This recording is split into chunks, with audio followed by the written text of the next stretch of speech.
আওয়ামী লীগ সমর্থকদের জন্য কিছুটা হলেও একটু খারাপ সংবাদ রয়েছে।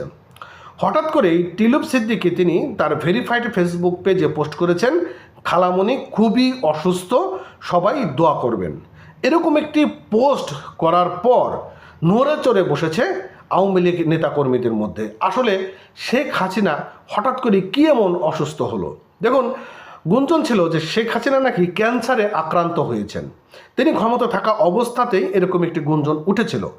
এখন তিনি যদি ক্যান্সার আক্রান্ত হয়েও থাকেন তাহলে হয়তো সেভাবে প্রকাশ হয়নি, চিকিৎসা করেছেন বিভিন্ন দেশগুলো থেকে এবং তিনি সুস্থ ছিলেন। দেখেন, শেখ হাসিনার বয়স কিন্তু ৭৮ বছর আর বেগম খালেদা জিয়ার বয়স ৮০ বছর, অর্থাৎ খালেদা জিয়া থেকে শেখ হাসিনা ২ বছরের ছোট। কিন্তু আমার অত্র এলাকাতে এই ৮০ বছর ৭৮ বছরের লোক খুঁজে পাওয়া কিন্তু এখন আর যাচ্ছে না।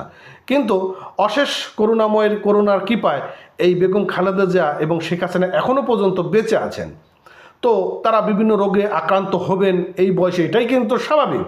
তো আসলে কি শেখ হাসিনা ক্যান্সার আক্রান্ত হয়েছেন কিনা এরকমও কিন্তু গুঞ্জন রয়েছে। কিন্তু টিলুপ সিদ্দিকী তিনি তার ভেরিফাইড ফেসবুক পেজে এই ধরনের কোনো পোস্টই করেননি, তবে গুঞ্জন উঠছে। দেখুন, যখন একটা এই ধরনের ব্যক্তিরা অসুস্থ হয়ে পড়ে, যখন এই পোস্টগুলো চলে আসে তখন সাধারণ মানুষের মধ্যে কিন্তু একটা প্রশ্ন তৈরি হয় যে আসলেই তার কী রোগে আক্রান্ত হলো। তবে ধারণা করা হচ্ছে শেখ হাসিনা মূলত ডিপ্রেশনে রয়েছেন।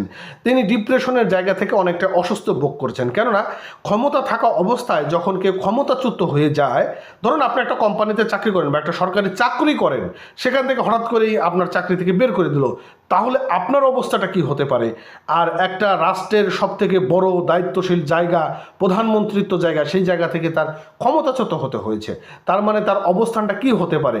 এবং তিনি বাংলাদেশ থেকে পালিয়ে ভারতে আশ্রয় অবস্থার মধ্যে রয়েছেন এবং তিনি যে স্বাভাবিকভাবে ডিপ্রেশনে থাকবেন সেটা কিন্তু স্বাভাবিক।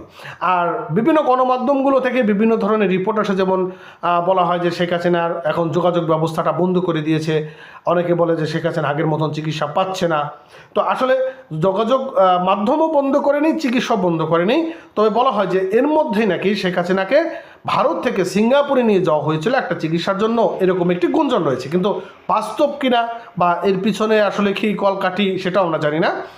আর শেখ হাসিনা তিনি এখন যে অবস্থার মধ্যে রয়েছেন তাতে উনি ডিপ্রেশনে রয়েছেন এবং এই ডিপ্রেশন থেকে তিনি শারীরিকভাবে অসুস্থতার মধ্যে রয়েছেন। এটি হচ্ছিল সবথেকে বড় বাস্তবতা।